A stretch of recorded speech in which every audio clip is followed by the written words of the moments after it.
पांच पांच नहीं, सिंपल सा हम कोई एग्जांपल ले रहे हैं, तो एग्जांपल ले रहे हैं और ये हम लोग फाइंड कर रहे हैं 2x2 का, 2x2 के मैट्रिक्स का इनवर्स कैसे फाइंड करते हैं। ठीक है, 2x2 के मैट्रिक्स का हम लोग इनवर्स कैसे फाइंड करते हैं। तो सबसे पहले चले जाते हैं फॉर्मूला पे, कि सर अगर कोई ए मैट्रिक्स है तो हम रिप्रेजेंट कैसे करते हैं, तो ऐसे रिप्रेजेंट करते हैं। इसका फॉर्मूला होता है एडजॉइंट ए अपॉन डिटर्मिनेंट से। फॉर्मूला आप समझ में आ रही होगी कि फॉर्मूला क्या है। तो फॉर्मूला कुछ इस प्रकार से है कि इन फॉर्मूले को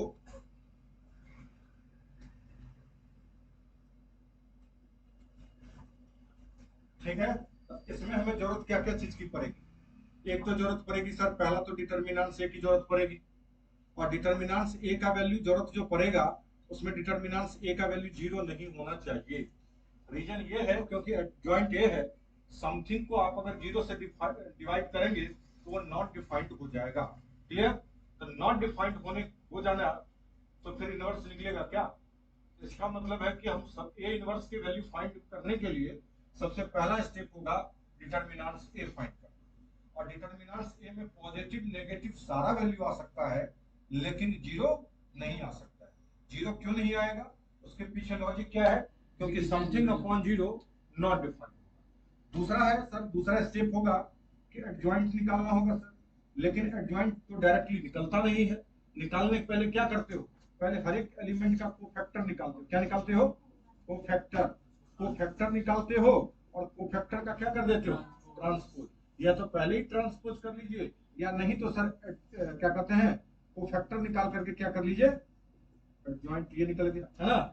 अब फार्मूला में लगा देंगे तो क्या निकल जाएगा, ए इनवर्स निकल जाएगा। ठीक है, कोई एक एग्जांपल करते हैं, उस एग्जांपल के थ्रू समझते हैं कि क्वेश्चंस कैसे बनेंगे, और वैसे करके फिर हम 2x2 के बाद एक 3x3 का भी देख लेंगे।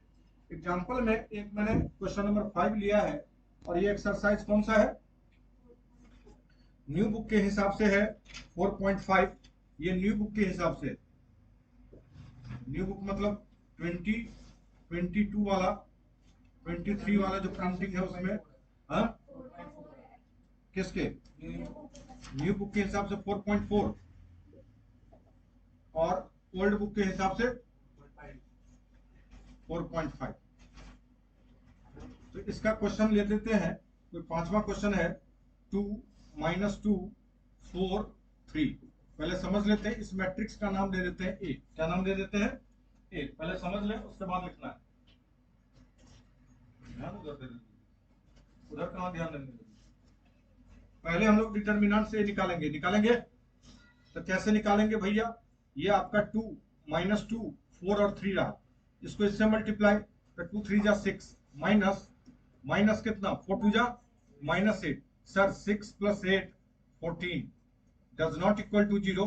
इसका मतलब ए इनवर्स एग्जिस्ट करेगा। ओके, ए इनवर्स एग्जिस्ट करेगा।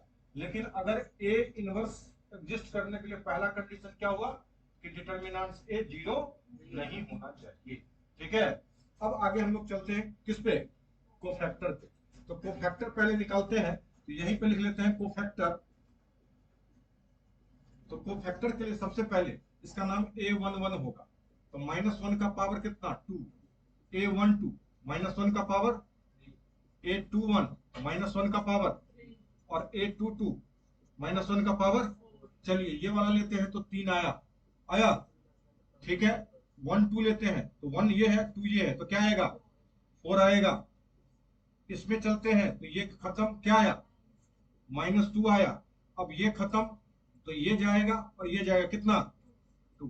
तो सर यहाँ पे -1 का पावर क्या है, तो पॉजिटिव हो जाएगा, तो ये 3 हो गया सर। ये अपना -4 हो जाएगा सर, और ये माइनस, ये वाला और ये माइनस मिलके कितना होगा +2, मतलब 2 लिख सकते हैं। ठीक है, और ये अपना 2 होगा। सर कोफैक्टर जो आया अपना, कोफैक्टर क्या आया, पहले क्या लिखते हो कोफैक्टर में, A11 A12 A21 A22। आपका सारा वैल्यू फाइंड आउट है, तो A11 कितना 3, A12 कितना -4, और A21 कितना 2, और ये यहाँ भी 2। ओके, ये आपका क्या आ गया, कोफैक्टर आ गया। ये क्या आया? कोफैक्टर। सर ये कोफैक्टर आ गया, अब हमें इसका ट्रांसपोज कर देता हूं सर। तो ट्रांसपोज कर दिया तो ये बन गया आपका एडजॉइंट ए। क्या बन गया? एडजॉइंट। तो ट्रांसपोज में होता क्या है, रो किस में बदल जाते हैं? कॉलम में, और दूसरा कॉलम वाला रो में। तो ये 3 4 जो है ये हॉरिजॉन्टल है, ये वर्टिकल कन्वर्ट हो जाएगा। 3 - 4 और ये 2 2। ओके, अब हमारे पास एक लास्ट कंडीशन बचा, ये यहीं पे मैं लिख रहा हूं, यहां पे स्टार्ट करके। तो sir A inverse equal to क्या? एडजॉइंट ए अपॉन कितना? डिटर्मिनेंट से। तो अब डिटर्मिनेंट्स ए का वैल्यू या तो ऐसे लिख दो, तुम्हारी मर्जी है, तुम्हारे ऊपर डिपेंड करता है कि सर मैं 3 2 -4 2 अपॉन 14 लिख दो, या बहुत सारे लोग ऐसे लिखेंगे, ये ज्यादा प्रॉपर होगा, है ना? -4 2। अब इसको कट पिट करना चाहो तो काट सकते हो, मतलब 1/14 को अंदर ले जाओगे तो 3/14 2/7 -2/7 और 1/7 आ जाएगा। यही हमारा क्या निकला? ए इनवर्स निकला। किसके थ्रू? आपका इनवर्स मेथड इसको बोलते हैं। क्या बोलते हैं? इनवर्स मेथड बोलते हैं। बात क्लियर है?